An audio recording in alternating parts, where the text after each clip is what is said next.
hundreds of professors, probably thousands of professors. There are, the lots and lots and lots of intellectuals in Nigeria.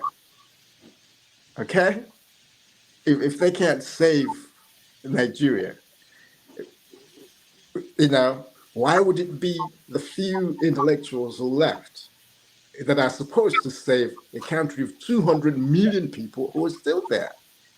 Among them, lots and lots and lots of intellectuals. The vice president that just left office is an intellectual, right? He's a professor of economics, not just a professor, but a professor of economics. Um, and yet, it was a failed government. Someone made a point when they were trying to entice or confuse Nigerians to return Buhari to power.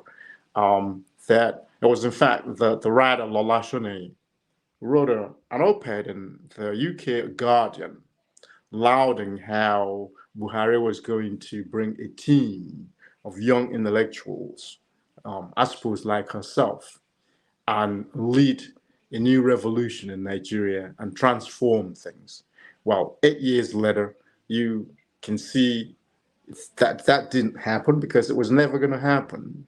It had nothing to do with intellectuals abroad or intellectuals in the country. It doesn't matter where people are. And you and I, from the outside, are making far more contributions to the survival and sustenance of the continent than most people who are within the continent. Here you are, you know, staging these important conversations about the continent, in addition to all the other things that you're doing outside even of your professional work. You're writing, you're publishing, you're in the media, you're discussing Africa all the time. In my case, in addition to everything else that I did, including, I these days I take very clear credit for the work that I did in the pro-democracy movement. I take credit for it, and I take part credit for Nigeria's return to democracy because I paid a huge price for that on a daily basis.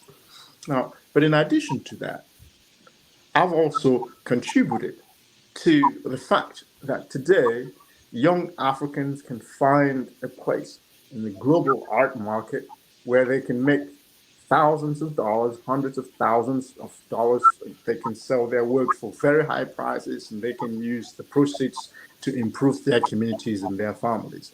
I contributed directly to making that happen. I did that from London and from the US. I didn't have to be in the continent. In fact, if I had been in the continent, I probably wouldn't have been able to do as much as I did from the outside.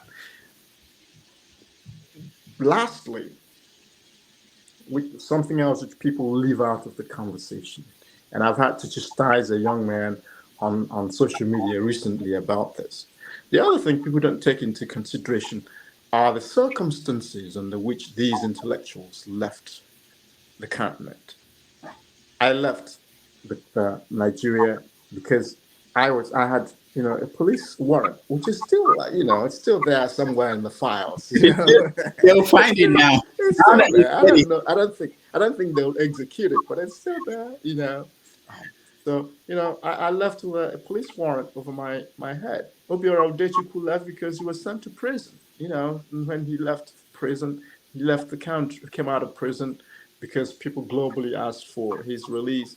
He left the country. Chika Okeke, Agua, that I mentioned earlier on, who's now a professor at Princeton, was determined to stay in Nigeria. I was happy to sponsor him to stay in Nigeria, but he lost his job in Nsukka. He was sacked just for unionism, teachers union and so on and so forth. So he had no job.